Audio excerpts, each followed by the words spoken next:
Viewers, প্রীতি ও শুভেচ্ছা নিন। এখন সার্বজনীন বদলি হতে পারে, তবে অর্থাৎ বদলি বিষয়ে একটা আপডেট নিয়ে কথা বলতে যাচ্ছি। অর্থাৎ এখানে লক্ষ্য করুন যে সার্বজনীন বদলি হতে পারে এরকম একটা সম্ভাবনার কথা বলা হয়েছে, তবে এখানে একটি শর্ত বা কোশ্চেন জুড়ে দেওয়া হয়েছে। তো দেখতে পাচ্ছেন এটা 12 মের আপডেট, অর্থাৎ গতকালের আপডেট। তো বদলি বিষয়টি একটি জটিল প্রক্রিয়ার মধ্যে যাচ্ছে। যদিও প্রজ্ঞাপন হয়েছে শুধুমাত্র এনটিআরসির মাধ্যমে নিয়োগপ্রাপ্ত শিক্ষকদের, কিন্তু সার্বজনীন বদলির বিষয়টা আবার উঠে আসছে। তো কি হতে পারে, এই ভিডিওতে আমি সেই বিষয়টি নিয়ে আলোচনা করতে যাচ্ছি। আর বলবো, যদি চ্যানেলটি আমার সাবস্ক্রাইব না করে থাকেন তাহলে চ্যানেলটি সাবস্ক্রাইব করবেন এবং বেল বাটন অল করে দিন। এছাড়া একটি লাইক, কমেন্ট, শেয়ার করে ভিডিওটি সকলকে দেখার সুযোগ করে দিন। ভিউয়ার্স, আমরা জানি যে বেসরকারি প্রতিষ্ঠানে কর্মরত ইন্ডেক্সধারী সব শিক্ষকদের বদলির আওতায় নিয়ে আসতে চায় শিক্ষা মন্ত্রণালয়, কিন্তু এর পিছনে কিছু সমস্যা রয়েছে এবং সেটাই আমি মূলত আলোচনা করতে যাচ্ছি। এখানে লক্ষ্য করুন যে আইনি জটিলতা তৈরির শঙ্কা থাকায় এখনই এ পথে হাঁটবে না মন্ত্রণালয়। এজন্য প্রাথমিকভাবে শুধুমাত্র এনটিআরসির মাধ্যমে নিয়োগপ্রাপ্ত শিক্ষকদের বদলির ব্যবস্থার কথা বলা হচ্ছে। এখানে দেখুন যে মিজানুর রহমান, উনি অতিরিক্ত শিক্ষা সচিব, বলেছেন এনটিআরসি সুপারিশ পদের বদলি চলতি বছরের অক্টোবর থেকে চালু করা হবে। এজন্য জুনের মধ্যে সফটওয়্যার তৈরির কাজ শেষ হবে এবং পরবর্তীতে সব ইন্ডেক্সধারী বদলির আওতায় আনা যায় কিনা সে বিষয়ে কিন্তু আলোচনা করা হচ্ছে। তাহলে এই মুহূর্তে এটা বলাই চলে যে এই মুহূর্তে আপাতত শুধুমাত্র এনটিআরসির মাধ্যমে নিয়োগপ্রাপ্ত শিক্ষকদেরই বদলির বিষয়ে আলোচনা করা হচ্ছে।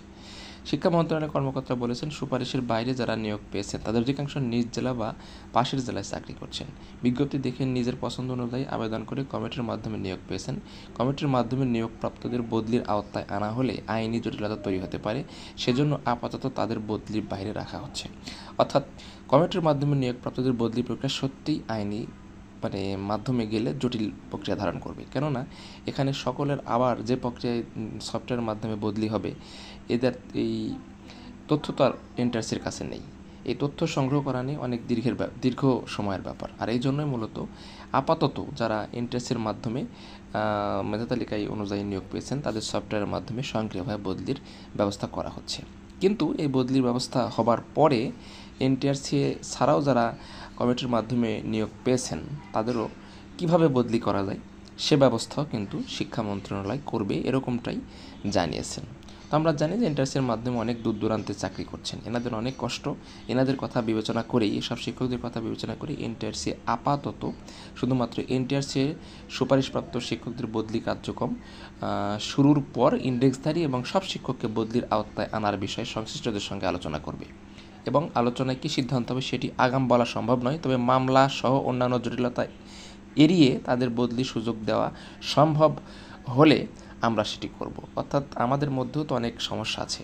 আমরা যদি একটি বদলি, যেমন ধরে নেন এই যে এনটিআরসির মাধ্যমে বদলির প্রজ্ঞাপন হয়েছে, এই প্রজ্ঞাপন বন্ধ করার জন্য অলরেডি কমিটির মাধ্যমে নিয়োগপ্রাপ্ত শিক্ষকরা কেস করতে যাচ্ছেন, আরও অনেক রকম ঝামেলায় জড়াতে চাচ্ছেন।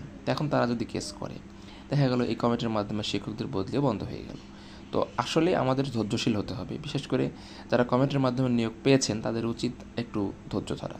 আগেই এনটিআরসির মাধ্যমে নিয়োগপ্রাপ্ত শিক্ষকদের বদলিটা অন্তত হয়নি, কারণ তাদের সকল তথ্য সফটওয়্যারে সংরক্ষিত আছে। আর যখন কমিটির মাধ্যমে নিয়োগপ্রাপ্ত শিক্ষকদের বদলিতে কথা চিন্তা করা হবে তখন কিন্তু তাদের তথ্য সংগ্রহ করতে হবে আগে, এবং সব তথ্য সফটওয়্যারে নিতে হবে। এবং বাংলাদেশের সকল শিক্ষকদের তথ্য সফটওয়্যারে নেওয়া কিন্তু হঠাৎ করে 1-2 দিনের ব্যাপার নয়।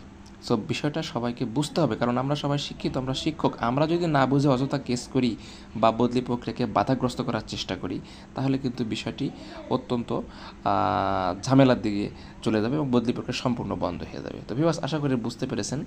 ধন্যবাদ।